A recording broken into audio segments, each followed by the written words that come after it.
गुजर जाएगा ये दौर भी, जरा सा सब्र तो रख। जब खुशियां ही नहीं रुकी तो गम की क्या औकात है। पानी में पत्थर मत मारो, उसे भी कोई पीता होगा। जिंदगी में उदास कभी ना रहना यारों, क्योंकि तुम्हें भी देखकर कोई जीता होगा। कोई भी हमारे आंसुओं पर ध्यान नहीं देता, कोई भी हमारे दुखों पर ध्यान नहीं देता, कोई भी हमारे दर्द पर ध्यान नहीं देता।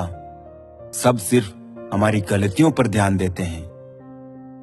रोता वही है जिसने महसूस किया हो सच्चे रिश्ते को, वरना मतलब का रिश्ता रखने वालों की आंखों में न शर्म होती है और न पानी।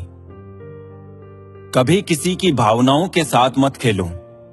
हो सकता है आप ये खेल जीत जाए, पर यह पक्का है कि उस इंसान से आप हमेशा के लिए हार जाओगे।